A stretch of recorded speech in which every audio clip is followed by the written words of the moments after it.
Good morning, my dear students.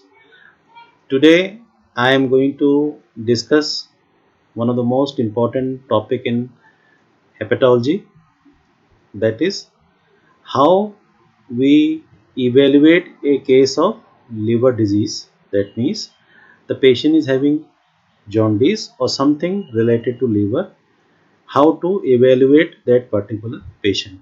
This is important class because in all other classes regarding the liver diseases you will require this uh, preliminary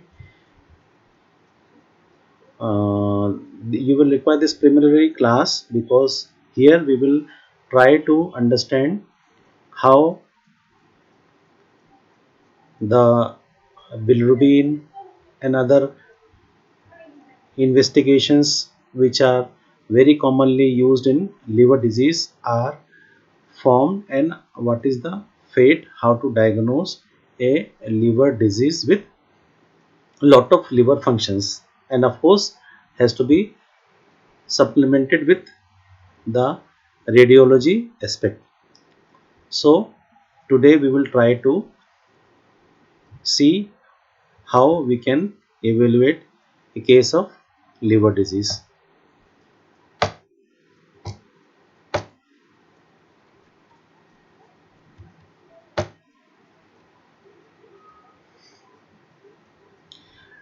If we go by the microscopic anatomy of liver, as we know that it is one of the largest part of the body, almost 1.2 to 1.3 kg is the total weight of this liver, and the functional unit of this liver is a hepatocyte.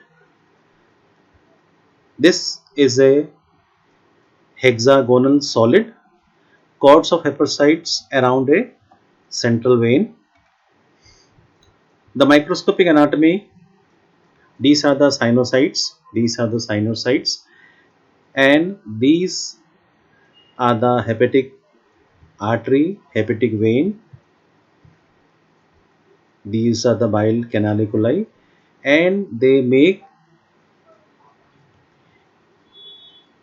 a the whole thing as a liver lobule. As we know that it is an organ which received the blood from dual supply, that is 75% of the liver blood supply is by the portal vein, and the 25% of the liver blood supply is by the hepatic artery. And we also know that almost 25% of the cardiac output is going to liver only. In this way you will know that it is so important that almost 25% of the cardiac output goes to a part of the body which is not more than 2 to 5% of the total body weight of the person. The portal venous pressure is normally 7 to 8 millimeter of mercury. This portal pressure, if it is more than 12 13 millimeter, that is high portal pressure. And the most common cause of high portal pressure is portal hypertension, and the most common cause of portal hypertension in our patient is cirrhosis. The cause of cirrhosis are varied. If we go regarding the functions of liver, we know that it is an important digestive organ also, where there is metabolism of carbohydrate, protein and fats is being done. It is a major reticuloendothelial system also, and major part of the phagocytosis of the senescent RBC, WBC are being done in the liver. It is one of the largest endocrine organ of the body. It has got a major role in removal of drugs and hormones, as We know that all the drugs are excreted from the body either by the renal route or by the hepatic route. So if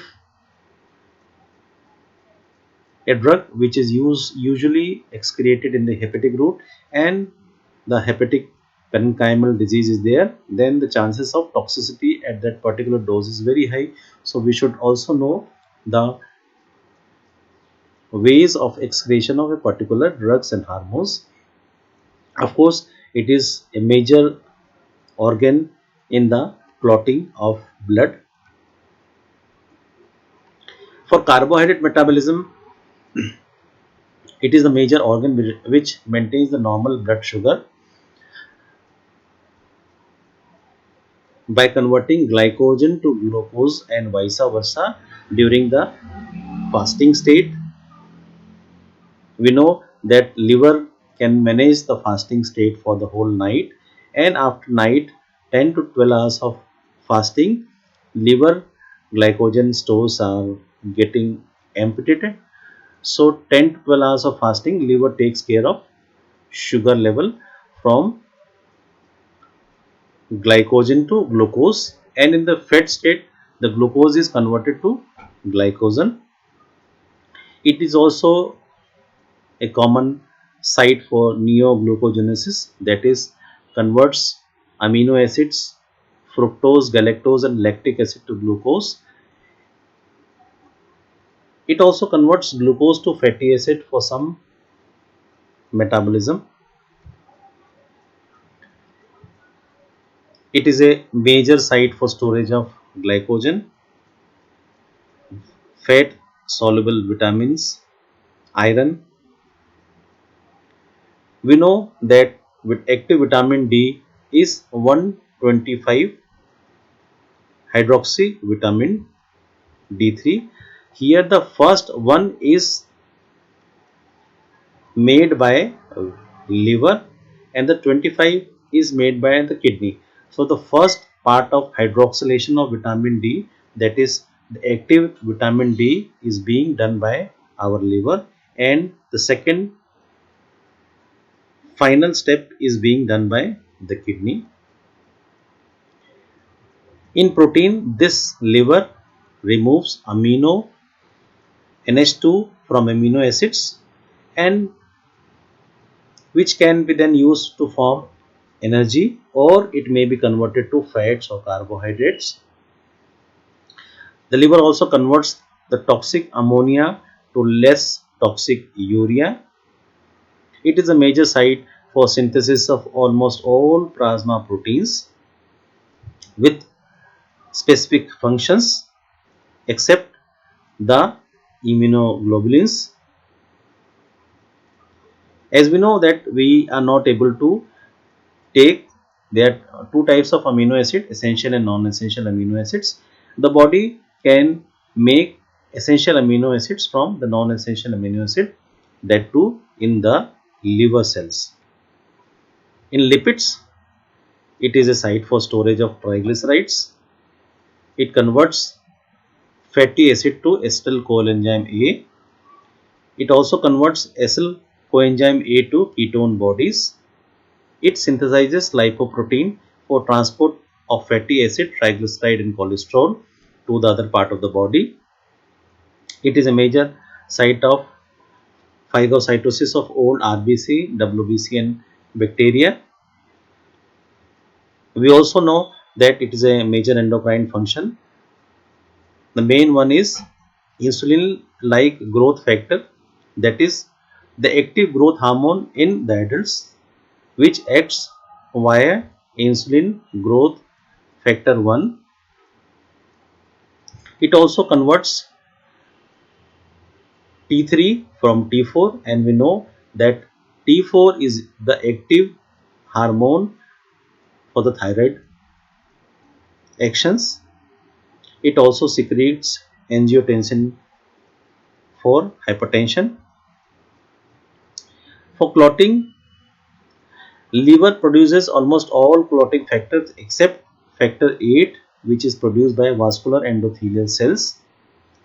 It is also a major site for activation of major clotting factors, and the bile salt helps in the absorption of fat soluble vitamin from the gut.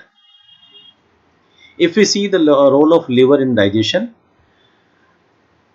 lot of bicarbonates are secreted in the bile, which is used to neutralize the acid in the duodenum, because lot of acid in the stomach, if it comes in the duodenum, it will not be activating the enzymes, and the major pH for activation of enzymes is the alkaline. So this bicarbonate is required in large amount. Liver also synthesizes bile salt from the cholesterol, which are used for absorption of fats. These bile salts act as the detergents which emulsify the fats and makes it easier to get absorbed.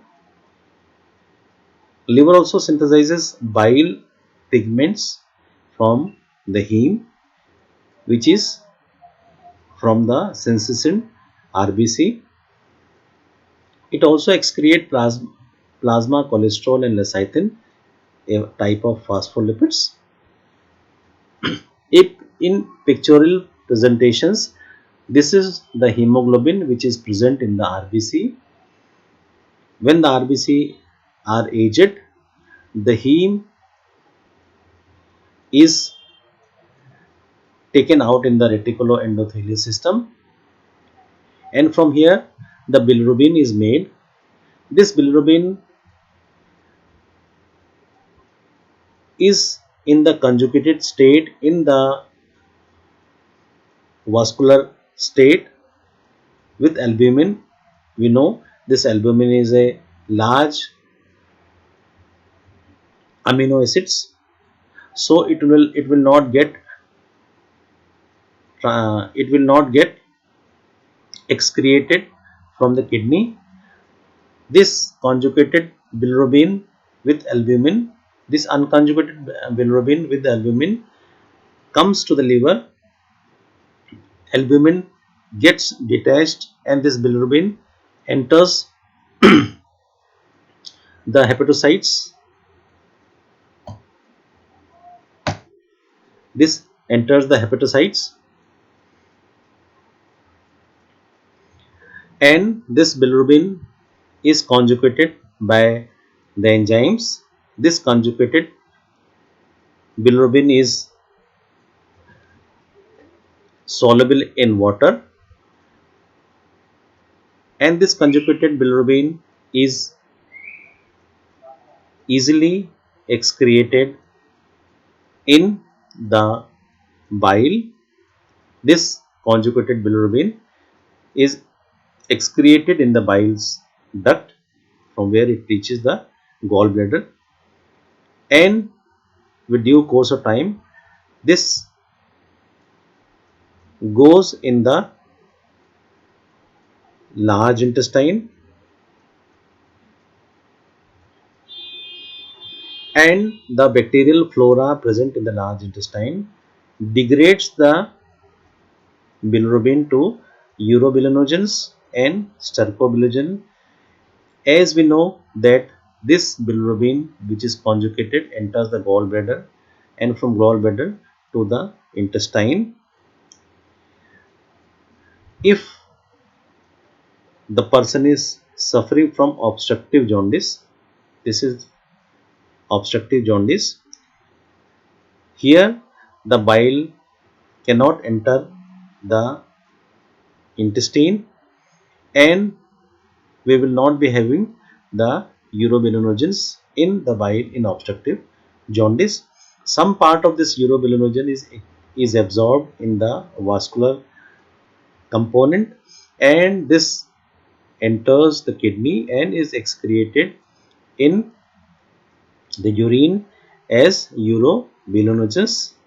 So in obstructive jaundice, we will have difference in the excretion of bilirubin in the urine and in the feces, and by which we can know about the cause of the disease also. Some part of this bile is circulated in the enterohepatic circulation, that is, the total bile acid pool is of 4 grams. This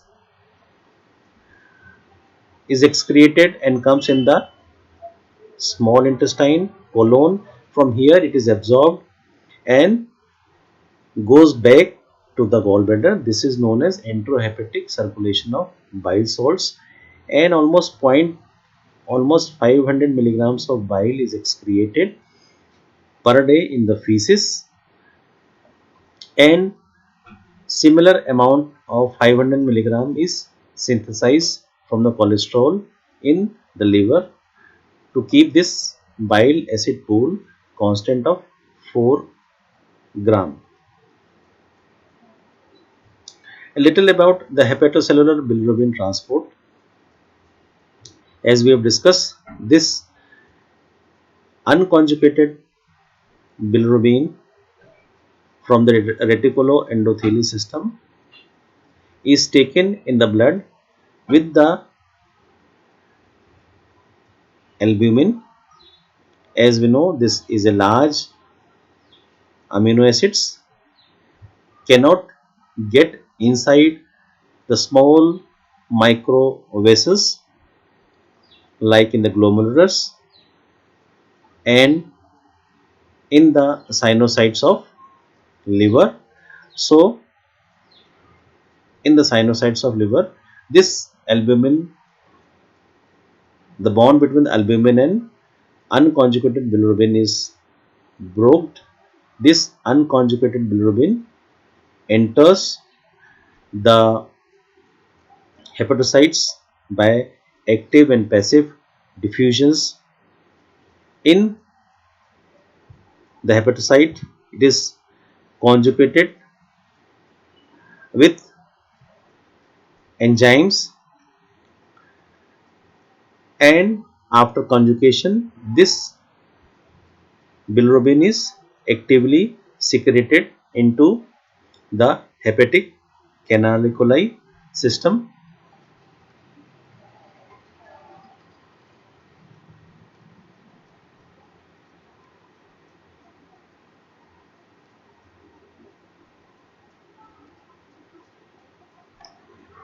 Normally we will see there are a lot of diseases which are known to us, which are because of altered level of UGT enzymes, and these are usually autosomal recessive characters, and if this enzyme is decreased in quantity, the conjugation of bilirubin will be affected and we will have lot of disease which we will see later in this class.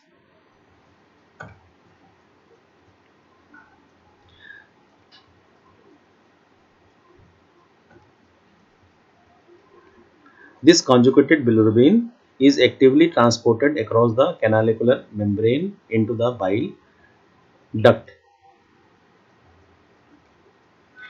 If we see the normal liver functions, the function of the liver can be divided broadly into the storage, degradation, metabolism and synthetic part. Storage is for major for glucose, vitamins, copper, iron. Degradation of insulin, bilirubin, ammonia and lot of drugs.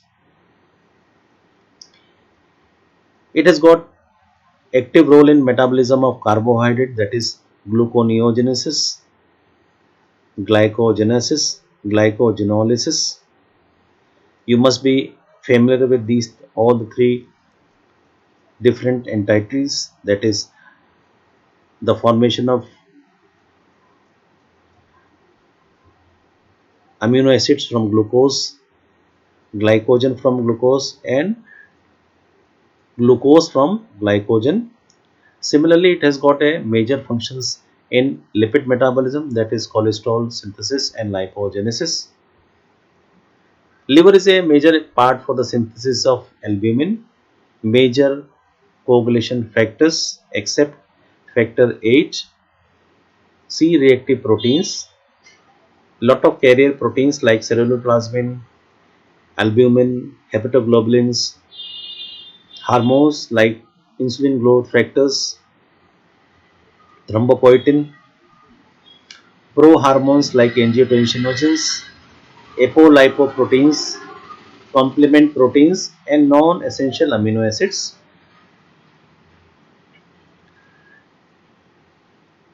If we are seeing for liver diseases, what are the manifestation which we should try to look in a particular patients?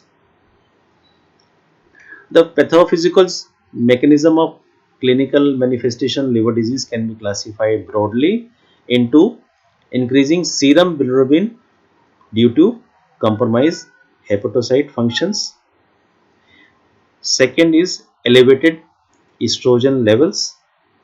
Third is because of irregular fibrosis or regenerations. And in the last, if the liver cell is not actively functioning, that is hepatocellular carcinoma.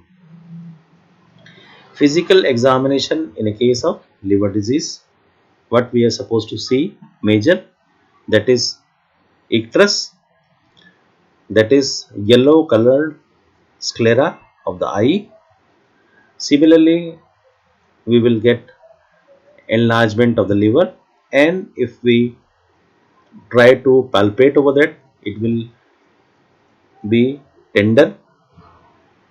Lot of diseases of the liver will cause enlargement of the spleen and ascites. Clinically, we will try to see for spider angiomas. We will be very easy to see for skin excoriation in major obstructive jaundice and Palmer arrhythmia in cirrhotic patient. If we classify the liver disease into prehepatic, hepatic, or post-hepatic, that is obstructive, the basic mechanism of raised bilirubin in prehepatic is increased hemolysis, and it is usually unconjugated, and as it is bound to albumin, it is difficult to get filtered in the urine, so we will not be having any bilirubin in the urine, but will have increased urobilinogen, which is by the intestine. The main prototype is hemolytic anemia, as here the liver hepatocyte is normal, so prothrombin time would be normal, and additionally we will see the features of hemolysis on clinical features as well as blood smear investigations. In hepatocellular disease, the basic mechanism of raised bilirubin is deficient uptake, conjugations or excretion by the liver cells. Here we will have the both conjugated and unconjugated bilirubins. As the conjugated bilirubin is there, we will have bilirubin in the urine, and urine urobilinogen would be present. The prototype is acute viral hepatitis. As it is hepatocellular disease, the abnormal vitamin K prothrombin time would be abnormal, but would not get corrected by giving vitamin K because of intrinsic liver disease. Here we will see lot of raised SGOT and SGPT. In obstructive jaundice, the mechanism is deficient excretion due to obstruction of the biliary tract. Here conjugated bilirubin is more, and because of conjugation the bilirubin would be present in the urine, but because the bile duct is obstructed, the bile cannot enter the intestine, and hence the urobilinogen would be absent. The most common is common duct stone or any malignant stricture, as it is vitamin D deficiency because of its absorption. If we give vitamin K, then the prothrombin time would get normal. Here the ALT is usually higher compared to AST. So dear friends, the basic mechanism of raised bilirubin is hemolysis, and it is usually conjugated. Bilirubin in hemolysis is rarely more than 5 milligrams. A lot of other investigation like LDH are raised because of increased turnover of red blood cells. Similarly, in post-hepatic or obstructive, the bile salt in urine are present, and bilirubin is raised many times compared to prehepatic disease. This is the pictorial presentation of urine bilirubinogen which we have discussed right now. This is the liver. The bile salt is secreted from this place, and this bile goes into the intestine. In intestine, the intestinal bacteria convert the bile into urobilinogens, and this is a colorless chemical. It is excreted in the feces, and then in the oxidation it turns into the yellow color. Some part of the urobilinogen is taken from the intestine into the portal circulation, and from the portal circulation to the systemic circulation, and comes in the kidney, and in the urine it is excreted as urobilinogens and urobilin in the urine. That means if the patient is having obstructive jaundice, this part would be usually not seen. Achloria, that is the absence of bile pigment from the urine. Urobilin or urochrome is the chemical primarily responsible for yellow color of the urine. Urobilinogen is of course colorless. In hemolytic anemia, urine is achloric but has high urobilin and urobilinogens. On exposure to air, this urobilinogens is converted into urobilin. This is the classical phases of a hemolytic anemia, that is thalassemia. Here, this is the prototype of pre-hepatic raised bilirubins, and this is the microcytes and target cell in thalassaemic patients. Similarly, the obstructive jaundice reduces bilirubin excretion, which is then excreted directly from the bloodstream into the urine, giving a dark color urine but with paradoxically low urobilin concentration and usually with corresponding pale feces. This is the sclera in obstructive jaundice. Normally, the bilirubin is very high in obstructive jaundice, and the color of sclera is orange. O for obstructive jaundice, O for orange. Like the color of sclera in hemolysis is yellowish tinge, but in obstructive jaundice it is almost orange. This is so it is a major MCQ where you should know the color in obstructive jaundice. In chronic liver diseases, we will have Dupuytren's contracture, that is especially the tendons on the lateral part of the hands are contracted, and they are very characteristic of alcoholic cirrhosis. Similarly, Palmer arrhythmia is also very common in alcoholic cirrhosis. There is a lot of fat malabsorption in liver disease, and this is xanthelasma over the eye, and this is increase bruising because of vitamin K deficiency.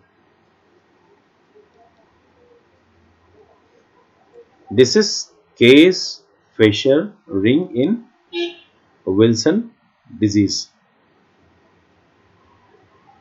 What is it? Wilson disease? That is also known as hepatolenticular degeneration. That means the patient would have the disease from the liver and lenticular, that is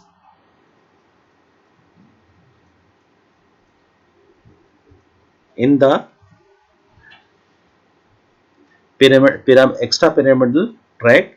The patient will have degeneration in the liver as well as extrapyramidal structure, that is hepatolenticular degeneration. What is the consequence of bile salt retention in the blood? This bile salt retention will cause fat malabsorptions. It will also cause steatorrhea, that is pale stool which is difficult to flush, bleeding because of decreased vitamin K, and itching. This is a spider angiomas over the nose in chronic liver disease. If we see the spider angioma, it is a permanently enlarged and dilated capillaries visible on the surface of skin, are usually caused by vascular dilatations, are mainly present on upper part of the body, especially face, neck, chest, and upper abdomen. These are the liver palms or Palmer erythema in case of chronic liver disease. These are the white nails of chronic therapy of liver disease. So, the signs of advanced liver disease would include muscle wasting, ascites, edema, dilated abdominal veins, typical smell in liver disease, that is also known as hepatic fetor, astraxis, confusions, stupor, and coma. There are all signs of hepatic encephalopathy. In a male patient with cirrhosis, that too alcohol related, we will also be able to know the signs of hyperestrogenemia, that is gynecomastia, testicular atrophy, and loss of male pattern of hair distribution is also very striking. So, in liver disease, liver is not able to degrade the estrogens, and this high level of estrogen will cause spider angioma, Palmer erythema, gynecomastia, loss of male hair pattern, and hypogonadism. In the later stage, when the liver disease is advanced, because of fibrosis, irregular regeneration, we will have nodular livers, and the disease because of nodular liver, that is usually cirrhotic disease, and in the later course of time it may turn to hepatocellular carcinoma also.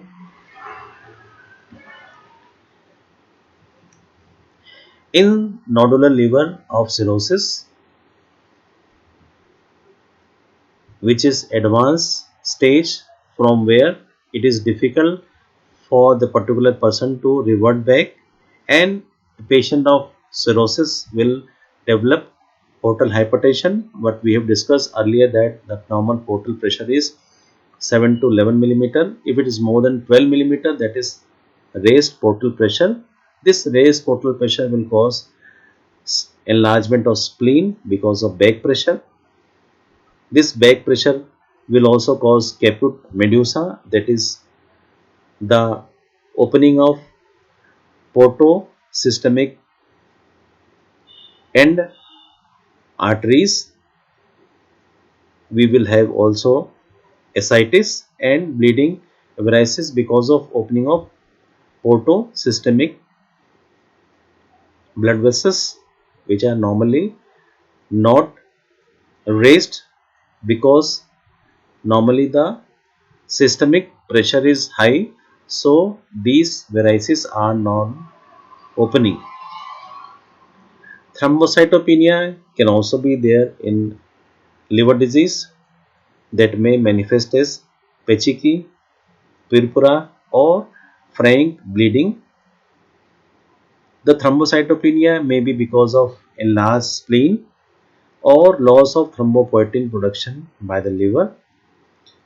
Similarly, the cause of bleeding in liver disease may be because of thrombocytopenia, ruptured varices or decreased clotting factors, because the liver hepatocytes damage will decrease the formation of coagulation factors, and the malabsorption of fat soluble vitamin will leads to decrease function of vitamin K dependent coagulation factors. Hypoalbuminemia may be seen if the liver disease is of long duration. Similarly, Terry's nail or leukomycia can also be seen in chronic liver disease.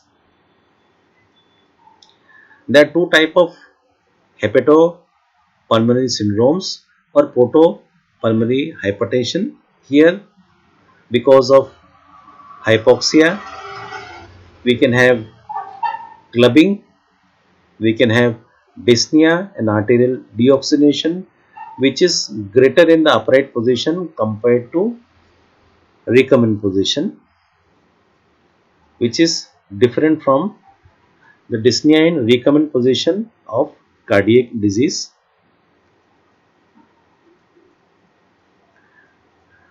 As the liver is not acting properly, ammonia is usually detoxified in the liver to less toxic urea, but because the hepatocyte is not functioning, this ammonia is not metabolized. It disrupts the neurotransmission by alternating in the GABA pathway in the brain, and this is a probable cause of asterixis confusions in hepatic encephalopathy. Similarly, the cause of fetal hepatitis or the typical smell in the liver disease is the volatile dimethyl sulfide due to portosystemic shunting. We can also have spontaneous bacterial peritonitis and hepatorenal syndrome in an advanced case of liver disease. A little bit about hepatic encephalopathy. An encephalopathy where the primary cause of the disease is liver is known as hepatic encephalopathy. The first sign of hepatic encephalopathy can be subtle, that is very difficult to know, and it may be non-specific. So we should have a high index of suspicion regarding the hepatic encephalopathy. The initial presentation may be changes in the sleep pattern. That means the patient is not sleeping in the night, or he is more sleeping in the morning times, and that is not his particular sleep patterns compared to initial times. There is change in the personality of the person. He is more irritable and there is sluggishness of the mental acuteness. Later on, the patient will have confusions, he would be disoriented, and in the later part, it may come to stupor and coma. This is the asterixis or the hepatic flap, which we should try to elicit in a patients of hepatic encephalopathy, as we know that this requires some amount of consciousness. That means this asterixis would not be present in grade 3 and 4 of hepatic encephalopathy. How to diagnose hepatic encephalopathy in the initial stage? That is by trail making test. Here the test consists of a series of 25 number circles that the patient is asked to connect as rapidly as possible using a pencil. Normal person would connect the dot in less than 20 seconds, and it takes considerably longer in the patients of hepatic encephalopathy. This is the classical trail test. This is the random numbers which are there in the page, and the person is supposed to connect 1, 2, 3, 4, 5. All should be connected in less than 20 seconds. But in a patients of altered disoriented mental function, it would be difficult to do in the required time durations. So if we go for the pattern of liver disease, it is usually divided into three, that is primary hepatocellular, that is viral hepatitis or alcoholic liver disease. In cholestatic, that is obstructive, that is gallstone, malignant obstruction or primary biliary cholangitis, and in a mixed variety, cholestatic forms of viral disease and many drug induced liver disease are included. And as we have discussed earlier, the symptoms of liver disease are same: jaundice, fatigue, itching, right upper quadrant pain, nausea, decreased appetite, abdominal distension, and intestinal bleeding. How to evaluate a patient of liver disease? We have to establish the category of disease, whether it is hepatocellular, cholestatic, or mixed. Then we have to know the etiology of the particular disease. Then we have to grade the severity, and in the severity we have to stage the disease accordingly for the treatment purpose. And in all liver disease, the jaundice is the hallmarks of liver symptoms, and it is usually not detected when it is less than 2.5 milligram percent. So in nutshell, the evaluation of liver disease is divided into four parts: the test based on detoxification and excretory functions, that is bilirubin, serum and urine, and blood ammonia. Second is test based on enzymes that reflects damage to hepatocyte, that is SGOT and SGPT. Test based on enzyme that reflects cholestasis, that is alkaline phosphatase and gamma GT. Measures that biosynthetic functions of liver, that is the serum albumin, globulin, and coagulation factors. First, the test based on detoxification and excretory functions is the bilirubin. We know how the bilirubin is formed. It is formed by the breakdown of heme in the RBCs. There are two types of bilirubin fractions in the blood. One is conjugated, that is water soluble and then can be excreted in the kidney, and the second is unconjugated, which is indirect fraction, which is insoluble in water and is bound to albumin in the blood. Normal bilirubin is 1 to 1.5 milligram percent, and out of this the direct is less than 15% of total bilirubin. That means by default, elevation of unconjugated bilirubin is rarely due to liver disease. It is usually because of hemolysis somewhere else, and conjugated hyperbilirubinemia is usually because of liver disease or biliary tract disease. Urine bilirubin,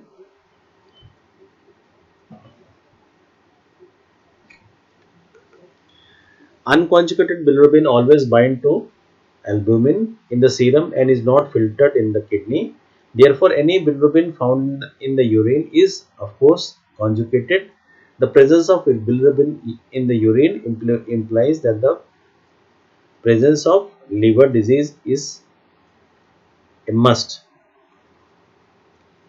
Ammonia in the blood,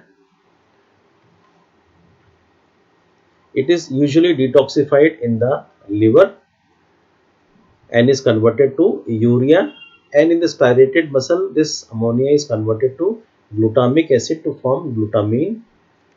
It is not very specific to say that this ammonia causes hepatic encephalopathy, but of course in all hepatic encephalopathy patients this level of ammonia is raised from the normal level. The second is test based on enzymes that reflects damage to the hepatocytes.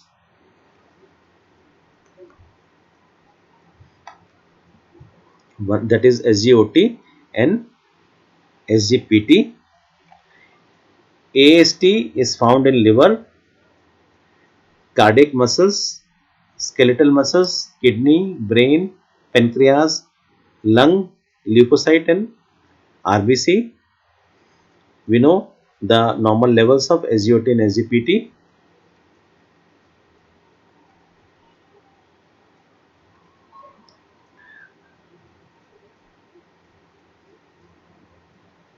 In liver disease, if it is less than 300 units, it is usually non-specific, but if the SGOT, SGPT are more than 1000, it is usually because of acute viral hepatitis, ischemic liver injury, that may be because of prolonged hypertension or acute heart failure, or because of drug or drug-induced liver injury.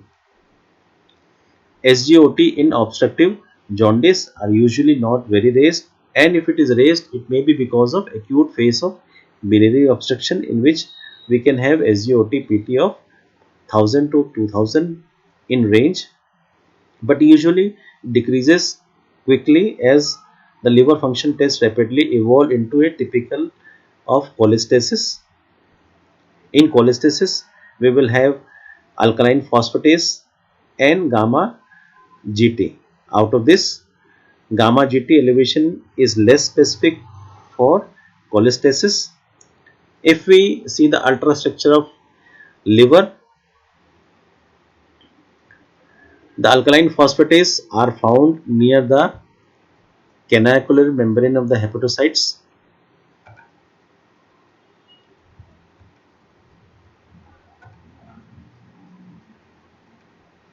and the gamma GT are usually found near the canacular level of the hepatocytes. Here the gamma GT level is raised.